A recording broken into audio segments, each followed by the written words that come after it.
ba buya batle ba Sesotho and programs ge ya le amela hanga be ka jeno me ge di me tsale le matla la Yesu Kriste mo re ke gona tanga o funyane ba buya batle la le mo ka jeno he ha ke mo ke na le moeti wa bohlokwa ka jeno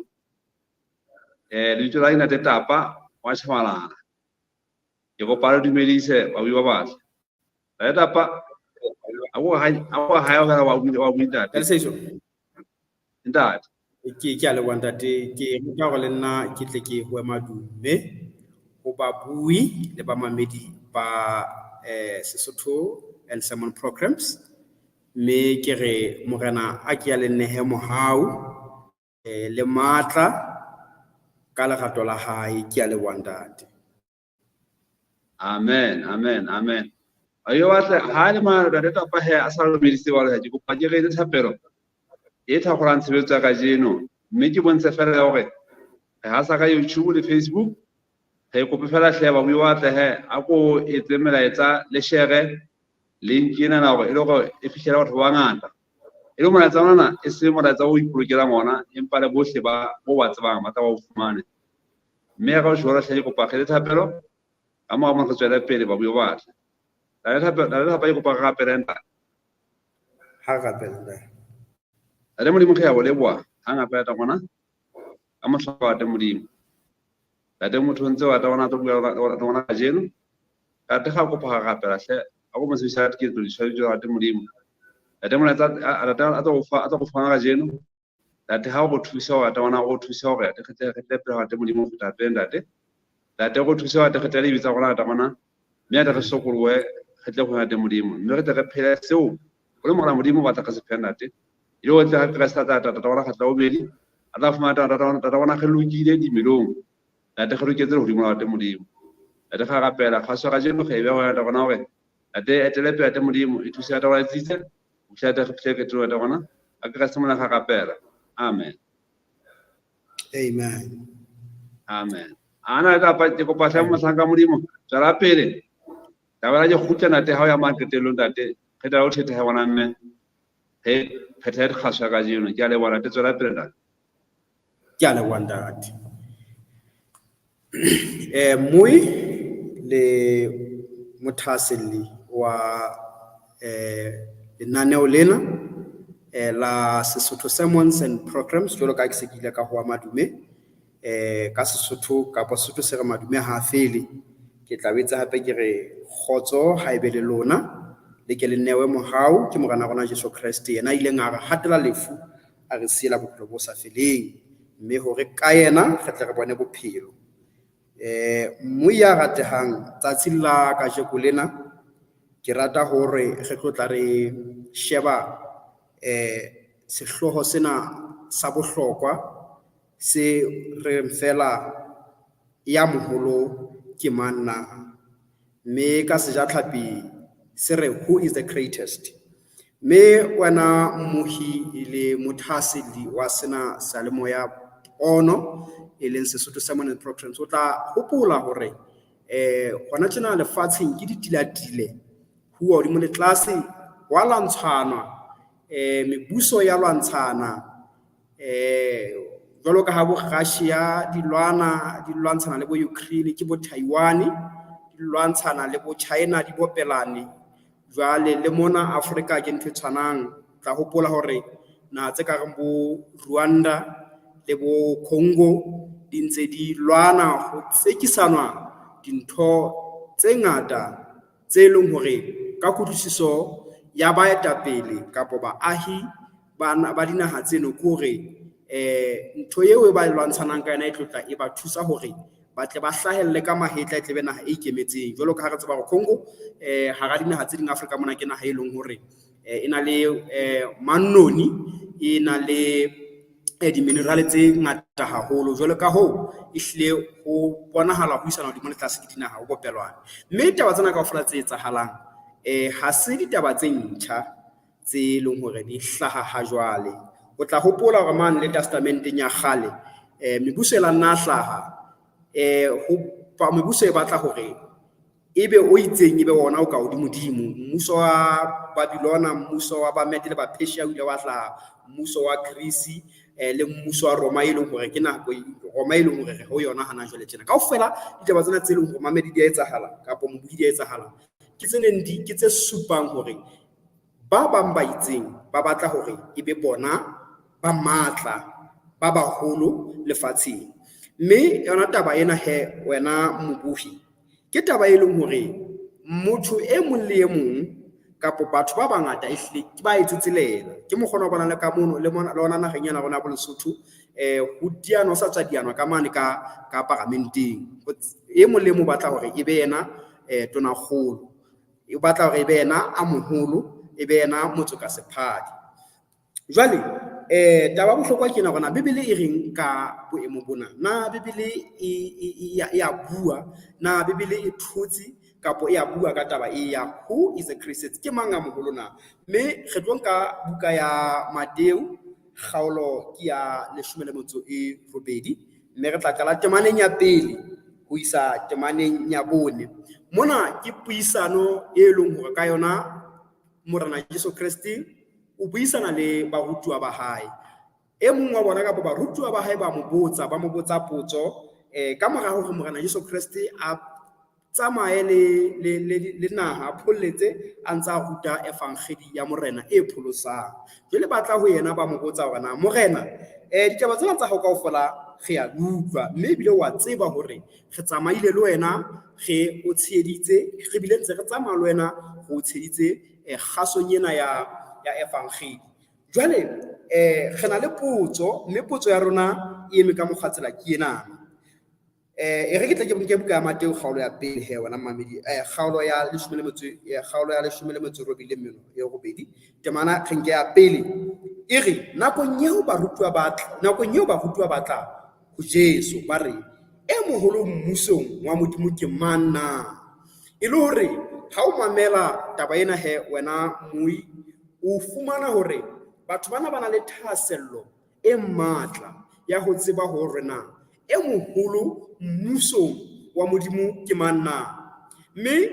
o tla hopola hore ha re se re sheba dimelo tsa ba bang ba barutuwa ba Morena Jesu Kriste ho bana ba 12,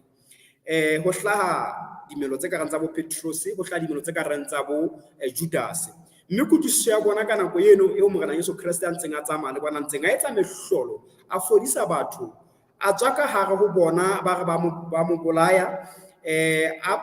etsa mehlolo, a tsamaya hodima metse, etsa dintho tsohle kaofela. Kutlwisiso e ne le hore ka ya bona ka nako eo e ne le utlwisiso, ne ba utlwisisa hore mohlomong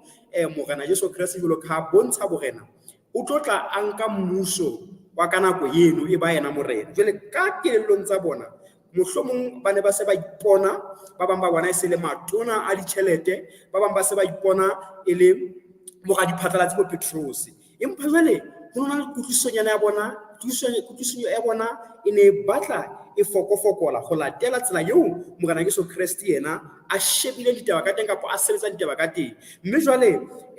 ba tla ka potso ena hape ba re morena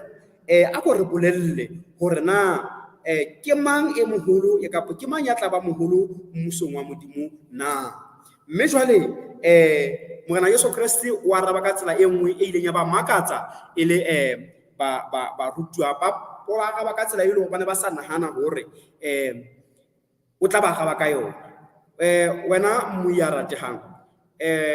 o tla hopola hore ho tloha testamenteng ya kgale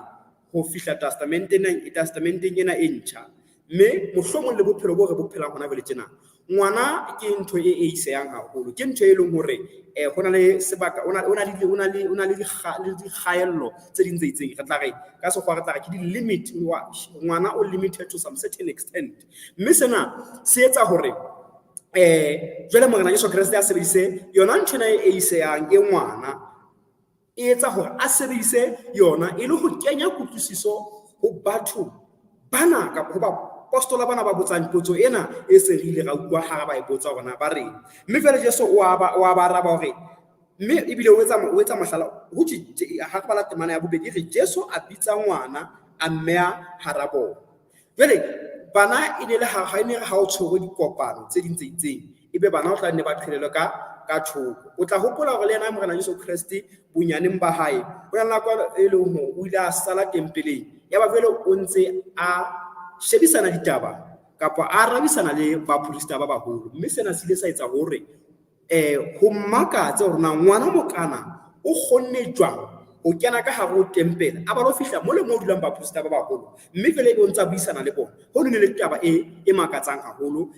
nakong eo Kriste a neng a le teng ka nako eo. Mme jwale Morena Jesu Kriste o boetse hape o tlisa ngwana ka hare ho bapostola ba o go bona a re ka nnete ke re ho lona ha le sa fetohe la ba jwalo ka bana ha le ka ke la kena mmusong wa Morena Modimo kapa wa Modimo. Mme jwale re shebe tsela eo Morena Jesu Kriste a behang ditaba tsena ka teng kapa a behang karabo ya hae ka teng mabapi le potso eo ba ileng ba e botsa. Ba mo botsa hona ke mang ya moholo a tla ba moholo mmusong kapa ke mang ya moholo mmusong. Jwale Kriste o nka ngwana o mo beha ka hare ho bona. Ha qeta ho mo beha ka nnete ha le sa fetohe, re le taba ena hloko wena mmu ya ratehang, ka nnete ha le sa fetohe. Ya bobedi, mme la ba jwalo ka bana le ha le ka ke la kena mmusong wa Modimo. E le hore re fumana hore Kriste ha ana thasello ya hore na a moholo kapa ya monyane ke ofeng mmusong wa Modimo. Thasello ya hae e ne le hore batho ba buise hore ha bohlokwa ke ho kena mmusong wa Morena Modimo, e seng hore na mang kapa mang o ba moholo ha kae kapa o fumana ditulo tse feng. Jwalo ka ke bontshitse qalong hore batho bana kutlwisiso ya bona e ne bontsha hore kapa ne ba utlwisisa hore ba tla ba le monyetla wa hore ho latela bosebeletsi ba bona bo ba boetsang le Kriste. Ba bang ba bona ba tla fumana ditulong tse ditsetseng ho latela le ka tsela eo a baneng a rotse ka teng. Ba ra hopola hore Judas Iscariot ka lebaka la lerato la tjhelete o ile a hla fuwa position ya hore e be ena a tshwara mokotla ha ho ntse ho tsamauwa. Mme ntho eno ile a qetelletse e etsa hore kelello ya hae le yona ka mokgwa engwe e fapane le morero o ka ona evangeli e leng ka teng. Mme ha re tswela pele he wena mmui ya ratehang, re ya temaneng ya boraro mo jwale Jesu a reng ka baka leo e mong le e mong ya ikokobetsang jwalo ka ngwana ke yena eo e leng e moholo mmusong wa Modimo. Ha re ele hloko he wena mmui hore Morena Jesu Kriste ha qale a araba potso ya rona e moholo ke mang, hore ya bohlokwa go kene mmusong wa Modimo. Ya bohlokwa hore o fetohe, mme ha o so fetohile jwale o so tshwana le ngwana o ka kgona hore o kene mmusong wa Morena Modimo. Mme ya bohlokwa hore o kene pele. Jwale ha o so kene he o lokela hore o be le semelo se seng hape hore ka baka leo e mong le e mong ya ikokobetsang jwalo ka ngwana ena ke yena ya e leng e moholo mmusong wa Morena Modimo. Mme ya ikokobetsang jwalo ka ngwana ena yeo a mo nkileng a mo beha ka hare ho bona, jwale hore ya ikokobetsang jwalo ka ngwana enwa ke yena ya tla ba e moholo mmusong wa Morena Modimo. Mme wena mommuhi ya ratehang, ke rata ho ke go wena lefatshe mona ntho e nngwe le e nngwe e na le tsela eo ka yona e nang le sebopeo sa teng kapa nka re ntho e nngwe le nngwe e na le sebopeo sa teng. Ka sejatlhapi re tla re everything has its formula in this world. Ntho e nngwe le nngwe e na le sebopeo sa yona. Ha o sheba dithuto tsena tsa dipalopalo e leng dithuto tsena tsa ho kopanya ho tlosa ho divide ka tsela e nngwe jwang, o tlo fumana hore ntho nngwe le nngwe e na le formula. Le dithuto tsena tsa di-science o tlo fumana hore ntho nngwe le nngwe e na le sebopeo kapa e na le karolo ya yona e hauweng ka teng. Ho fana ka tharollo thutong ya dipalopalo o sena sebopeo se hore na o tlo fana ka jwang ha ho bobebe. Mme ke rata hore ke tle ke re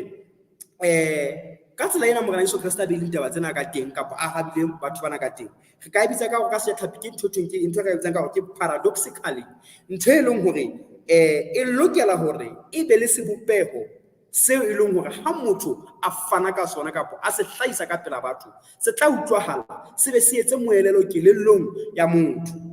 Mme jwale ke rata hore re tle re kgelohanyane, re tle re shebe dimelo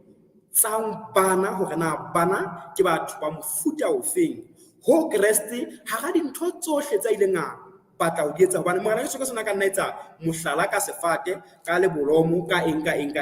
empa ha ra dintho tsohle tseo teng lefatsheng mona e ka ba tsona diphoofolo tsona ha o tlola o sheba ha fela di rupelehile hantle di kgona hore di mamele motho ke ka baka la motho e mong a re wa tseba ha hona ntho kotsi jwalo ka motho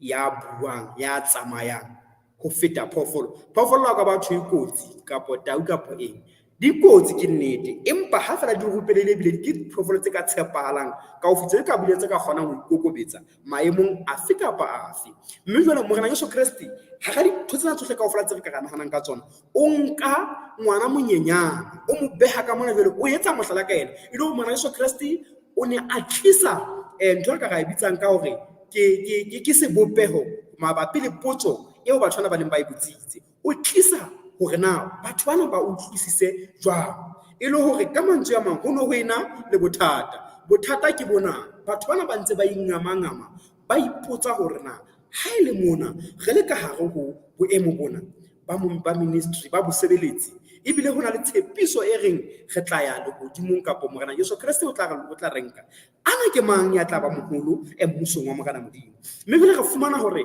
Kriste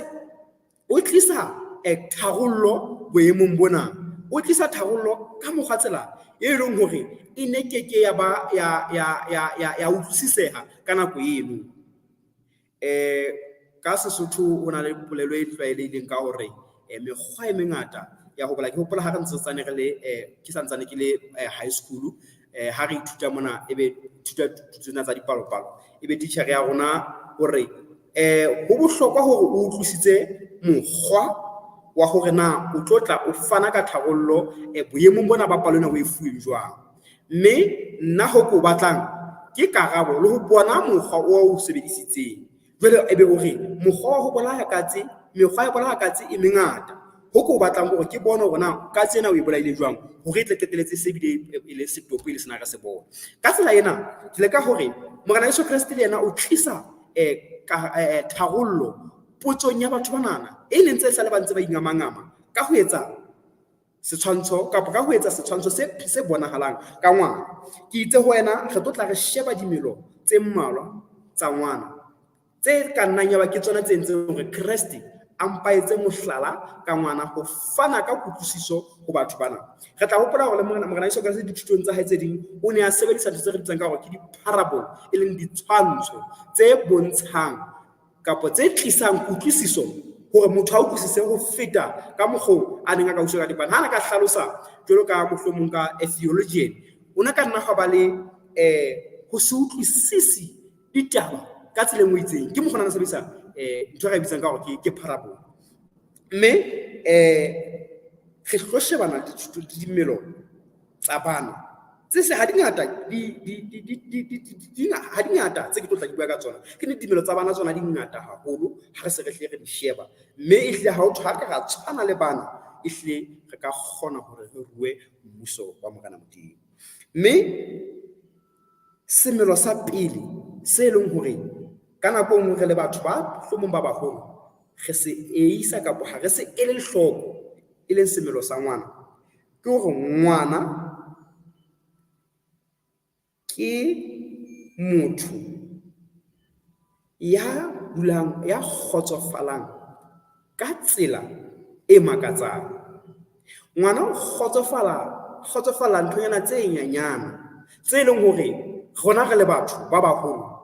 re ka bona e le ntho e senang taba fela ho ngwana e etsa moelelo ke ntlha ya pele eno e leng hore re tlo tlameha re tla e sheba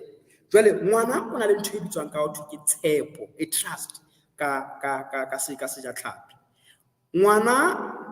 ha a tsamaya le motho ya moholo o beya tshepo ya hae ho motho eno a moholo ho ileng hore ha ine ba ho thuma thata teng o a lahla ke ka lebaka lena ha bona ntho e tshosang kapa etsang ntho a pele a nahanang ho etsa ke ho balela ho motho eo a nang le yena e ka ba mme wa hae kapa e ka ba ntate wa hae kapa e ka ba mohlokomedi wa hae e leng yena ya mo tshepileng ke ka lebaka la re ngwana o na le tshepo e hlollang e bileng e makatsang, mme tshepo ena ngwana ha e awe ka dintho tse ngata kapa ka dintho tse leng hore di a tura, ke tle ke e behe jwalo. Tshepo ya hae awa ka dinthonyana tse fokolang tse leng hore rona re le batho ba baholo kapa re le batho re ka bona le ntho tse isayang haholo tse leng hore di ka aha tshepo ya ngwana. E nngwe ya bohlokwa wena mmui ya ratehang ke hore ngwana wa tshepahala, reliability ya ngwana ha o itse ho tjena ho yena e fela o tla fumana ho le jwalo. E ka mpa ba ka nako eo ha ntse a hola o tla fetoha, hobane jwale kgolo le etsa motho a fetohang. Empa ha o sheba semelo seno sa ngwana o na le ka se tlhapi re tla ke reliability, ho tsitsa tabeng kapa ho tsitsa saleng hwa hae. Ke ka lebaka lena ngwana ha o mo botsitse ntho e le jwalo o tla e ntsha e le jwalo, a sa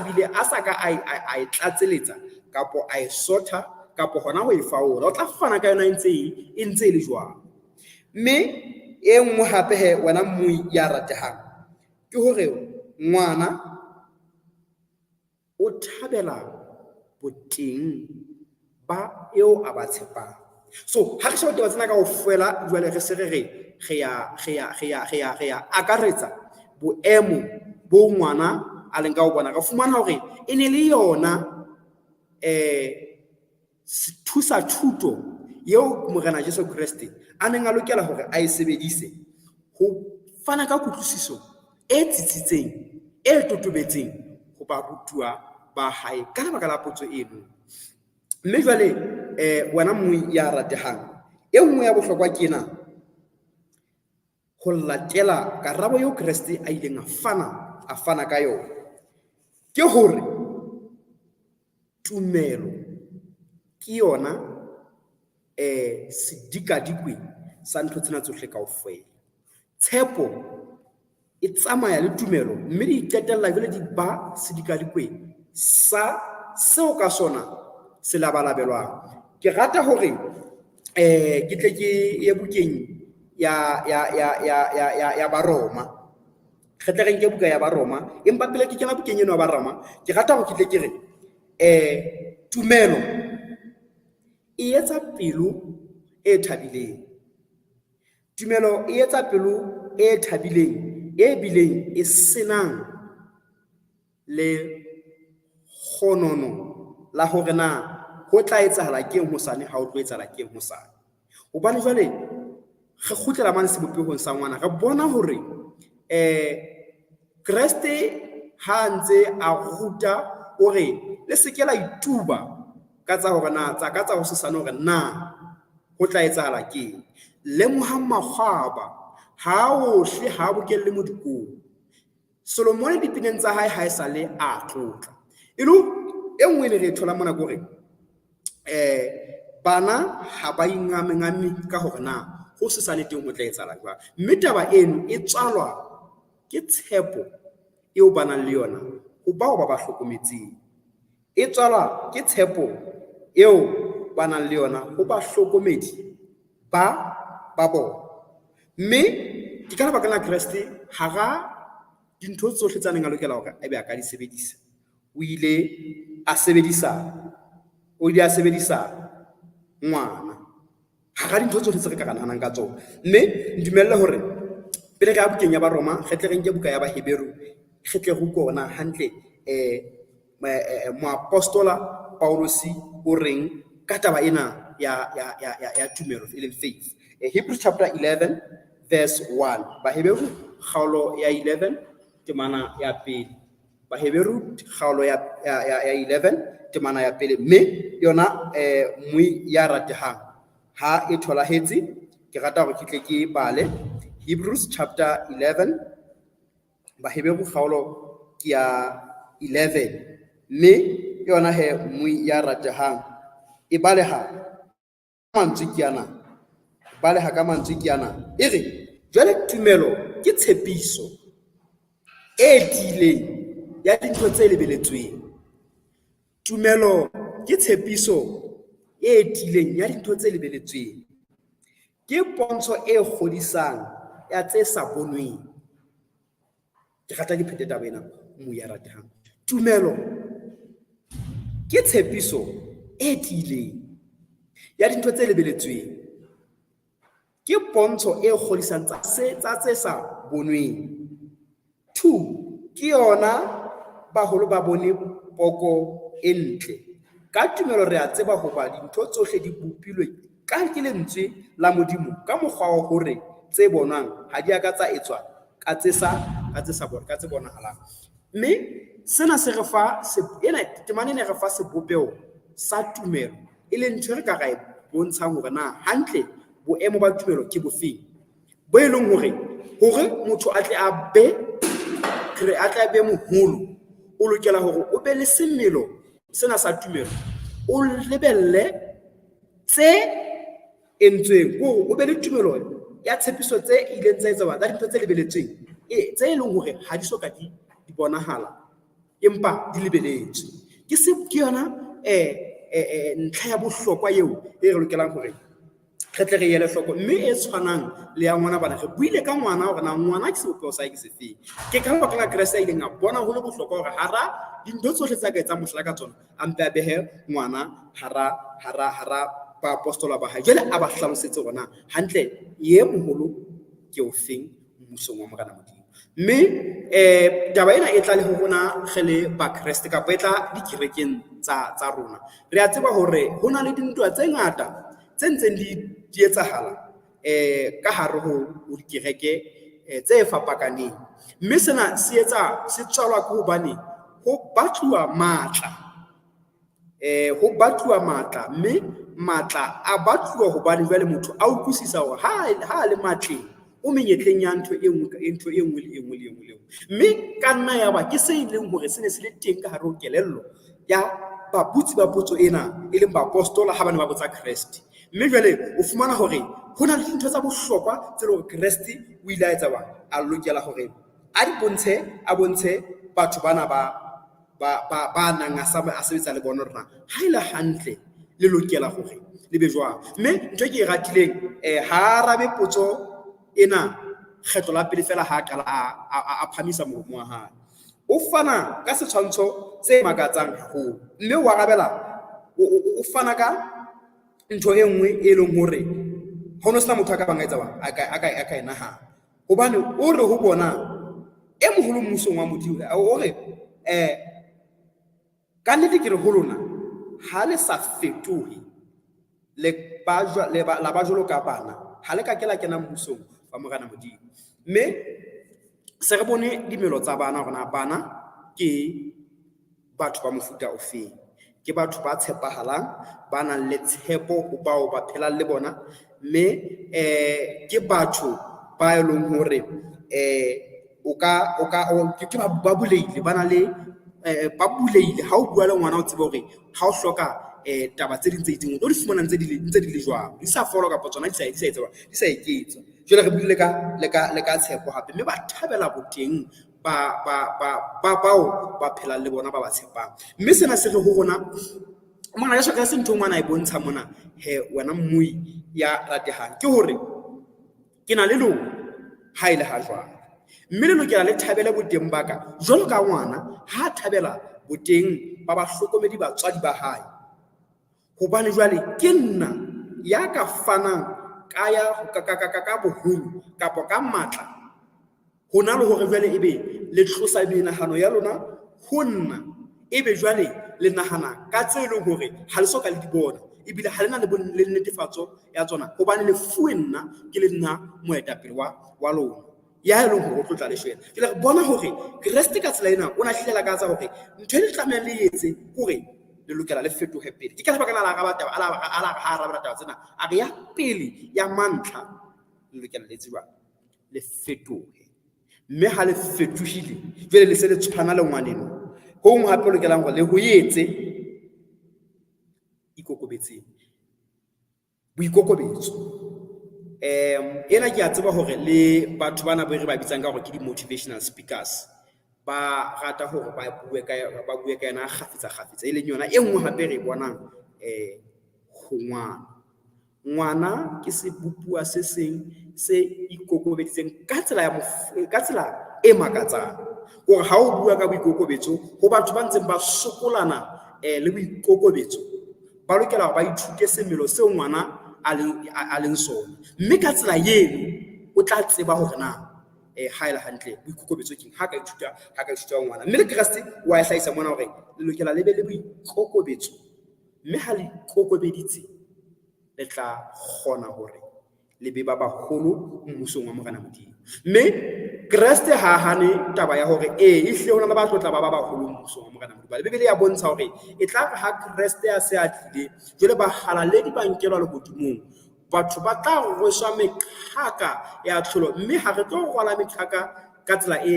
mekhaka e tshwanang. Re tlo rwala mekhaka ho latela bosebeletsi ba rona, ho latela seo re ileng ra se etsa lefatsheng. Empa seno ha se bolele hore ba sa kang ba tlola ho feta ba bang ba tla ba sa kgotsofala, hobane ho tla be re wa hlotse ka ho loka morena. Mme ena polelo ena ya hore wa hlotse ka ho loka morena e tla tswalwa ke ho latela tsela eo ka yona re utlwisisang tsela eo Morena Modimo a sebetsang dintho ka teng. Hana jwale tjena re le batho ka lebaka la sebe se ileng sa kena sa re arohanya le Modimo, empa Morena Modimo ka lebaka la lerato, mosa le kutlwela bohloko ya ba o ntsa etsa hore ho be le poelano pakeng tsa hae le motho. O qetelletse a tlisa morao ha ya tswetseng a notsi John chapter 3 verse 16 e leng temana e ke tsebang re tla ile haholo hobane Modimo ga tele fatshe hakalo o ile a neha morao ha ya tswetseng a notsi e molemo a dumelang ho yena a tla se ke a timela mpa bophelo sa feleng. E le ho ka mantswe bang re boemo bona bo ileng ba etsa karohano e etsang hore qetelletse re se re sa utlwisisi Morena Modimo. Ke yona eo re tla le hore re tlo tla re utlwisisa re be re re morena wa hlotse ka ho lokana tsena re ntse re sena ha rena kutlwisiso e matla e felletseng, ha rena kutlwisiso e matla e felletseng ho utlwisa Morena Modimo. Ke ka baka na ha ba buka ya Numere kgaolo ya 11 Numere chapter 11 mo e leng hore jwale bana ba Israele ba ntshwa lefatsheng la Egepeta. Morena Modimo o ba etelletse pele ho tloha ba tloha Egepeta, o ba etelletse pele. Re tla gopola gona nako ne ba tsamaya ka leru la ka leru ha ile motshiare, mme bosiu ba tsamaya ka mollo, mme ho no bontsha boteng ba Morena Modimo. Ha o ya mane tabeng tsa sehallo tla bontsha hore leru le taba ya mollo re tla fumana leru, re fumana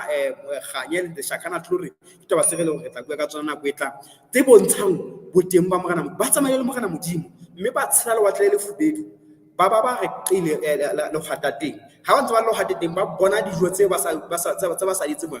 di sebeletseng tse theohang, mme ha bona le fela ba di lokise le ka ratsa manna bana ba lokela ba lokise ka mokgatsi le ngwe itseng. Ba bone taba tsena ka ofela ha metsi a tswa lefikeng ha ba se ba nyerilwe, taba tsena ka ofela ba di bone, empa ha ba fihla lefelleng ha ba ntse ba tsamaya le felle mono ba bolela hore ha ba utlwe Morena Modimo. Bana ba Israel ba bolela hore ba utlwe Morena Modimo, mme ke ka lebaka la ntshunya gage ya sebetsang hore setjhaba sa Morena Modimo se ke sa utlwa Morena Modimo, mme Morena Modimo o tloetsa hore re tsebang re mo utlwe ka nako eno. Ke ka lebaka na re tla bua mantswe ana wa hlotse ka ho loka morena ka ho loka morena, mme sena se re kgutlisetsa mane tabeng tsa rona tsa hore ba bangata ba rona re tsetselela matla, ba bangata ba rona re ipotsa hore na ana ke man na. Ke ka lebaka lena le ntitile ho mo le tlase jwalo ka ke bontshitse qalong mane hore mebuso e a lwantshana, mme ho lebaka la ntwa e nngwe ya lebaka la dintwa ke matla ao batho ba batlang ho wa fihlela le dipolayano tsena tse ntseng di etsahala bosibu le motsheare,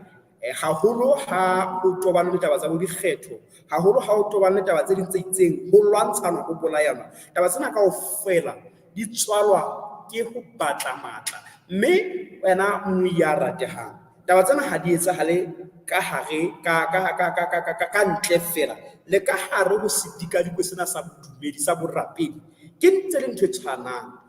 Batho ba ntse ba bolayana, badumedi ba ntse ba bolayana, barapedi mmoho ba ntse ba bolayana, ba utlwisana bohloko, ba sebana dikhoneng ho etsa taba tsena tsohle kaofela, mme ho ntse ho etsa hore ko bane fela ho tsekwa matla. Mme wena mo ya ratehang matla ha tholwe ka ditshebo, matla ha tholwe ka dipolayano, matla ha tholwe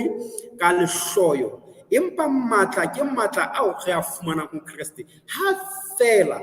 re entse jwang re fetohile e leng yane Morena Jesu Kriste a ileng a e bua ha fela re fetohile re tshwana le bana matla kapo ya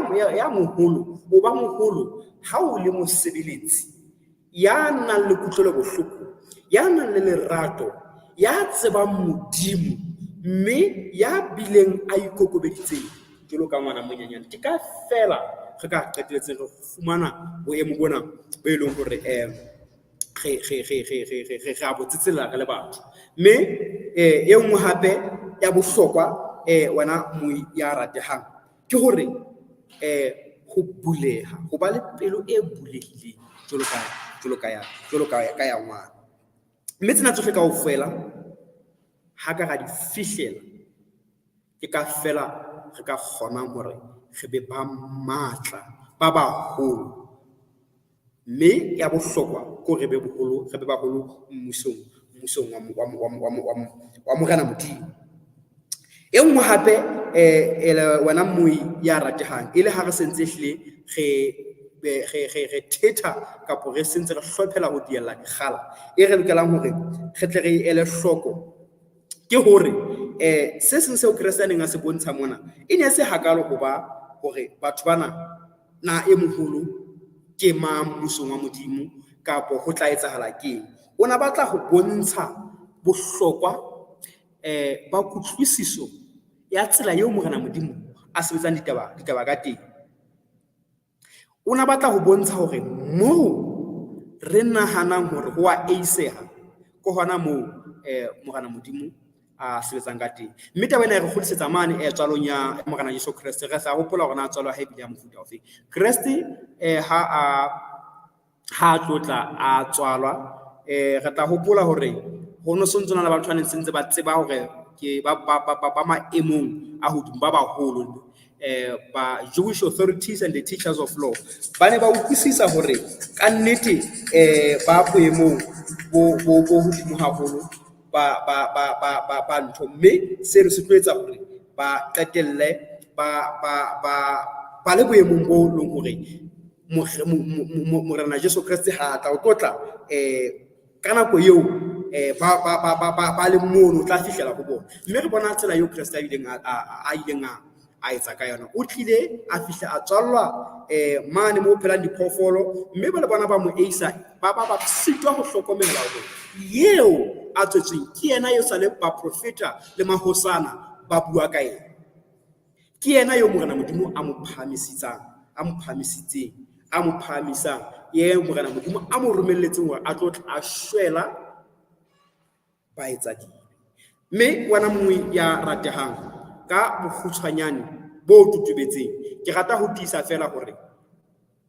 Modimo jwalo ka se re badile buka ya Mateo kgaolo ya 18 hore e moholo hara lona a be jwalo ka e monyenyane mme e monyenyane be yena mosebeletsi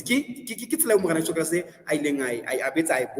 bontsha hape ha ne a hlile a hlakisa ditaba tsa hae ha ne a arabela potso ena e ileng ya botswa ke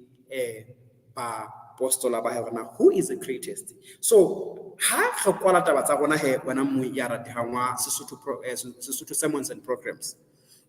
ke hore ka hare ho diphutheho tsa rona ka hare ho makgotla a rona ka hare ho malapa a rona hohle moo re leng hona teng ha re batla ho ba baholo ke hore re lokela hore re kgutlele morao re be sebopehong sa ngwana e monyenyane hobane ngwana e monyenyane ho ka se re bontshitse dimelo tsa hae rona o boemong bofeng kapo o bopeile jwang kapo o jwang o sheba dintho ka mokgwa tsela mofuta ofe ke ka hona fela re ka kgonang hore re tle re bitse ba baholo mmuso wa Morena Modimo mme wana mo ya ratehang Morena Jesu Kriste o re bitsetsa mmusong wa hae mme mmuso wa hae o sa bontshitse rona mmuso wa hae ke mmuso wa mofuta ofeng kapo na batho go fihlela jwang boikokobetso ke yona ntho ya pele ya mantlha e re lokelang hore re tle re kenye diphelong tsa rona ho tshepa e leng faith ke yona ntho ngwe hape re lokelang hore re kenye diphelong tsa rona ho ba le kutlwisiso ke yona ntho e hlokahalang hore e etsahale kelellong tsa rona. Mme ka ho tjho tjena wena moya ratehang, sentse ke re Morena Modimo a tle a re thuse hore semmelo sa rona e be semmelo sa jwalo sa bana, se tshwanele sa bana, hore re tle re rue mmuso wa Morena Modimo. Mme lefatshe lena nang le boemong bona bo leng ka ho bona, hobane jwale ha hona ba etella pele mohlomong morao tjena ba ileng ba batla hore dipelo tsa bona di tshwanele le tsa bana. Ka hona dipelo tsa rona, menahano ya rona ha e be jwalo ka ya bana, mme ka ho etsa jwalo re tla ba baholo mmusong wa Morena Modimo. Ha ke pheta karolo ena nang re bile jwalo ka ke sentse ke bonse hore re a phethela e re nakong eo barutuwa ba tla ho ena Jesu ba re e moholo mmusong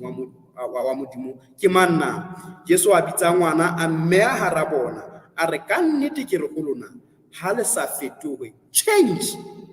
it's very important. E bohlokwa haholo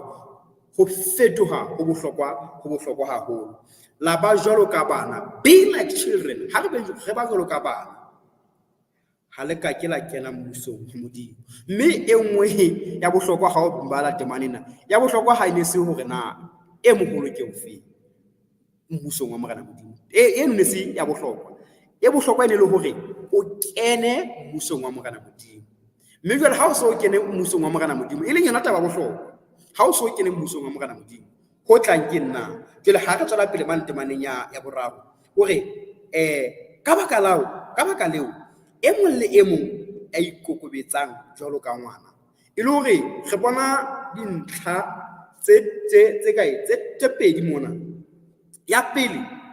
ke phetoho, ho fetoha. Mme ya bobedi ke hore o ikokobetse, o be jwalo ka ngwana enwa. Mme ke yena eo e leng e moholo mmusong wa Modimo. Mme taba ena ya ho fetoha e bue le pele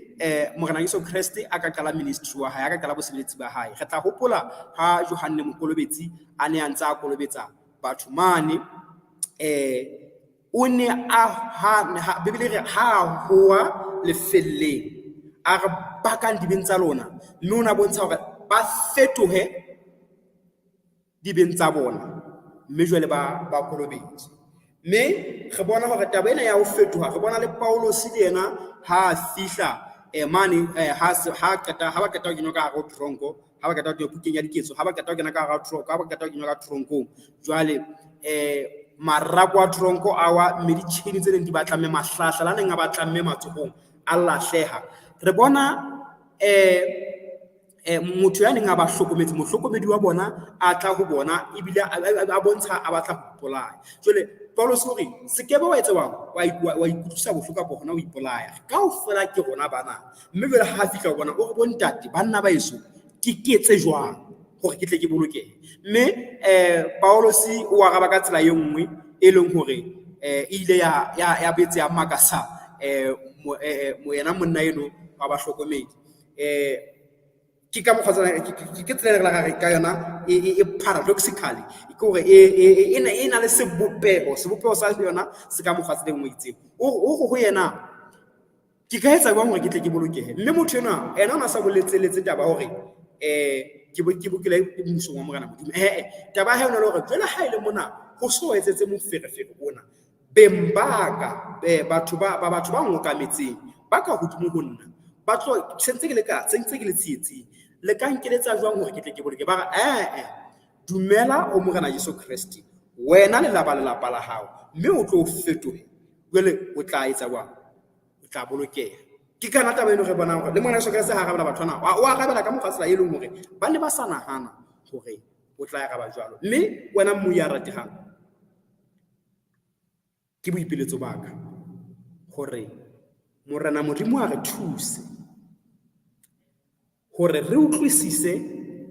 seo a batlang hore re be sona, e le hore re tle re kgone ho kena mmusong wa Morena Modimo, ho lwanela ditaba, ho kena ka hara dipolotiki, ho lwanela matla ka ho bolaya batho, ka ho lehloyo, ka mohono, ka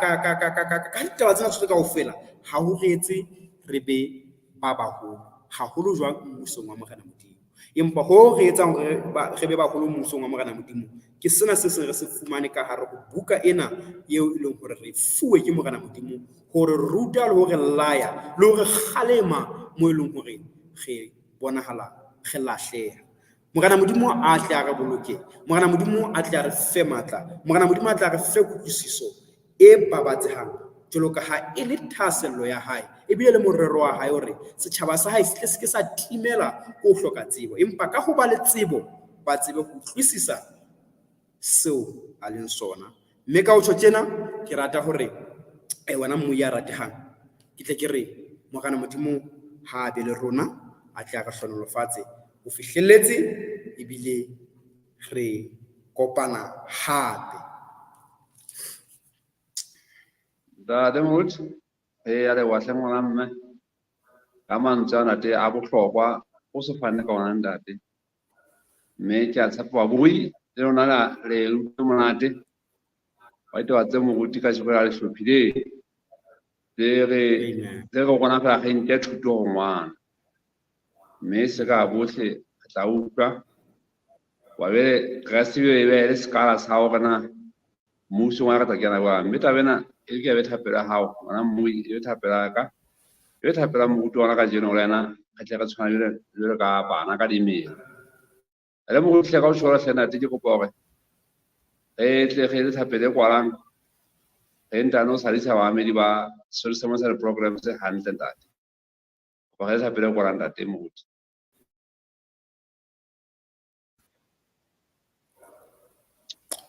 ale moruti o ba rapela ntate.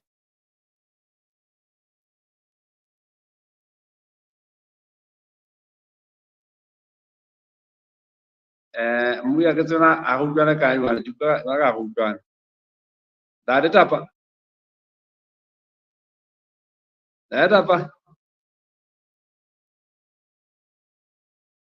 a ke tsebe o na tsala ka marangrang kana mohlomong jwale a sa mo sokodisa motlanga mogena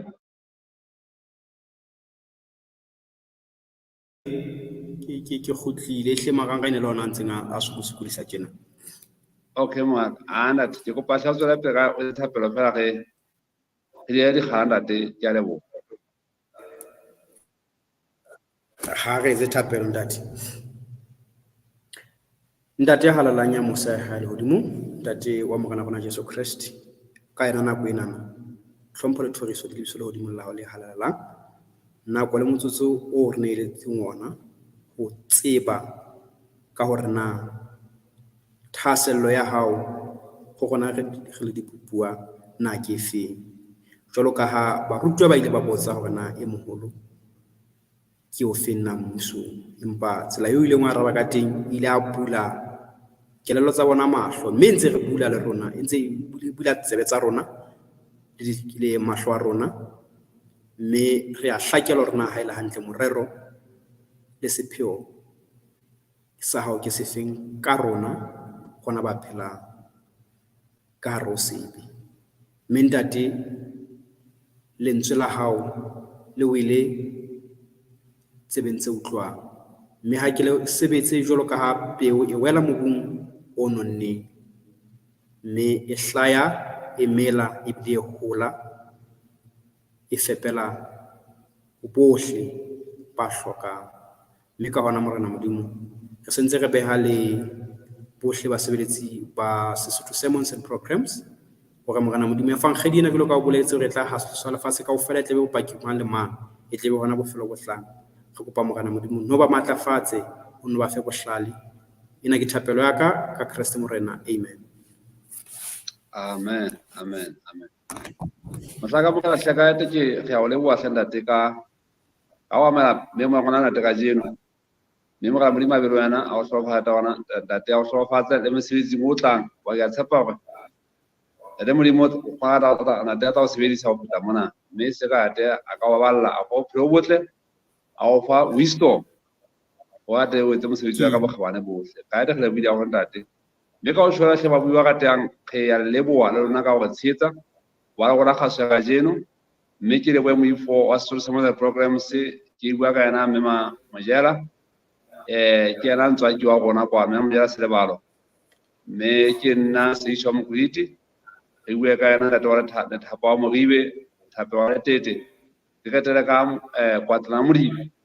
mme kwana moifo wa social summer programs wa bua ka teng wo a mehla o sa go baleng o tlhophela gona motho monna sabata ka sabata na o fumana molemo wa moya wa hao ka o tshwara hle ba bua ka teng o parasela hantle o tla kopala hape la go etlang ha ebe khotso Kgotso ke